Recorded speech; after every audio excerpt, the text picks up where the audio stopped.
আসসালামু আলাইকুম আলিম 2024। তোমরা অনেকেই বলতেছিলে যে ভাইয়া হাদিস শরীফ কমন পড়ে নাই, আবার অনেকে বলতেছিল ভাইয়া আপনাদের এখান থেকে যে 100 নম্বরের বেশি কমন আসছে সেটা একটু মার্ক করে দেখায় দেন। যে চলো আমরা একটু মার্ক করে দেখাই দিই। এই যে কিতাবুল ইমান থেকে যেই দুইটা প্রশ্ন আসছে, প্রথম প্রশ্নটা যেটা ছিল 1 নংয়ে সেটা আমাদের সাজেশনে ছিল না এবং সেটা আসেও নাই।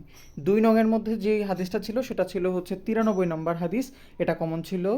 আবার কিতাবুল ইলম থেকে যে একটা প্রশ্ন কমন ছিল, কিতাবুল ইলম থেকে একটাই আসছে, সেটা হচ্ছে 222 থেকে 226 নাম্বার হাদিসটা, মানে 222 এবং 200 হাদিস নাম্বার হাদিস মিলিয়ে হচ্ছে যেই প্রশ্নটা ছিল সেটা এখান থেকে কমন ছিল।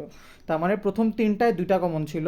তারপরে হচ্ছে কিতাবুত তহারত থেকে দুইটা প্রশ্ন আসছে এবং দুইটাই আমাদের সাজেশন থেকে কমন পড়ছে। একটা হচ্ছে 262 আর একটা হচ্ছে 349। দেখো দুইটা পর মানে সাথে সাথে ছিল এবং এই দুইটা অতি গুরুত্বপূর্ণ ছিল। আর হচ্ছে সবশেষে, অর্থাৎ প্রথম 5টার মধ্যে কিন্তু 4টা কমন। আরেকটা কি ছিল, কিতাবুস সালাত থেকে কি কোনটা আসছে 592 থেকে 593। সো এই হচ্ছে তোমাদের 5টা লাগতো। হ্যাঁ, এবং সর্বশেষ যে প্রশ্ন 7 নং সেটাও কিন্তু কমন পড়ে নাই। সো 1 নং এবং 7 নং কমন পড়ে নাই। এর মাঝখানে যে 5টা ছিল সেই 5টা কিন্তু কমন পড়ছে এবং সেই 5টা মিলাই কত নাম্বার, 80 নাম্বার। তোমার কিন্তু এখানে 5টাই দরকার ছিল, 7টা তো কমন পড়ার দরকার নাই। তুমি 5টা আনসার করবা, তোমার 5টা দরকার ছিল, এখান থেকে 5টা কমন হয়েছে। আমাদের এই শর্ট সাজেশন থেকে আর কি চাও তুমি? শর্ট সাজেশন পড়ে কি মানে তোমাকে আমি 100% একদম পুরো প্রশ্নই কমন দিব? কি দরকার ভাই পুরো প্রশ্ন কমন পড়ার?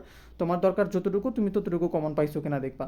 তারপরে চলো, 4টা প্রশ্ন দিয়েছিলাম, এর মধ্যে 2টা কমন আর একটা হচ্ছে অর্ধেক কমন। দেখো প্রথমটার মধ্যে মা মানাল হাদিসু লুগাতু ওয়া ইস্তিলাহান, এটার অর্ধেকটা কমন পড়ছে আর অর্ধেকটা পড়ছে হচ্ছে অন্য একটা প্রশ্ন থেকে।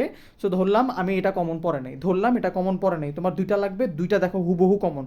এই যে 2 নংয়ে যেটা ছিল, আরিফুস সনদ ও মতন ওয়াল মতন ও কাম কিসমান লিল হাদিসি বিইতিবারি সানাদি ইস্তিলাহান, হ্যাঁ সরি ইত্তিসালান। হ্যাঁ, সো এখানে যে প্রশ্নটা ছিল এটা একটু ঘুরাই দিছে, মানে শব্দগুলো চেঞ্জ করে ঘুরাই দিছে, কিন্তু উত্তরটা কিন্তু সেম। এখানে চাইছে হচ্ছে সনদ এবং মতনের পরিচয় দাও এবং সনদ অনুসারে হাদিস কয় প্রকার সেটা পরিচয় দাও। সো এখান থেকে কিন্তু এটা কমন ছিল। মানে এটা হুবহু কমন না হলে প্রশ্নটা ঘুরাই দিছে, কিন্তু এই প্রশ্নটাই তো আসছে, তাহলে আমি বলতে পারি না যে এটা কমন ছিল। তো যারা প্রশ্নটা ধরতে পারছো তারা তো লিখছো, আর যারা ধরতে পারো নাই ভাই সেটা কি আমার দোষ? কিন্তু এখান থেকে তো কমন পড়ছে, কথা তো এটা। তারপরে দেখো, এবং 3 নাম্বারটা কমন পড়ে নাই। 4 নাম্বারটা গিয়ে উক্তুব আলফাজুল জারহি ও তাআদিল মুফাসসালান, এই যে প্রশ্নটা এটা কিন্তু হুবহু কমন ছিল। তো আমি তো বলতেই পারি যে এখানে 2টা কমন ছিল নিচে, আরেকটা হচ্ছে হাফ, তার মানে এখান থেকে আমার 25 নাম্বার কমন ছিল আমার প্রশ্ন থেকে। আর এই যে এখানে 5টা কমন ছিল, এখান থেকে 80 নাম্বার। তাহলে 80 আর হচ্ছে 25, 105 নাম্বার কমন ছিল ভাই। দেখছো, একদম দেখাই দিছি।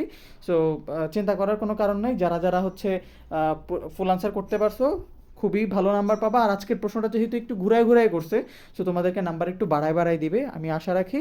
সো পরবর্তী পরীক্ষার জন্য প্রস্তুতি নাও। আরবি দ্বিতীয় পত্র সাজেশনটা খুবই শীঘ্রই আসছে, ইনশাল্লাহ সন্ধ্যার আগে তোমরা পেয়ে যাবে। আসসালামু আলাইকুম।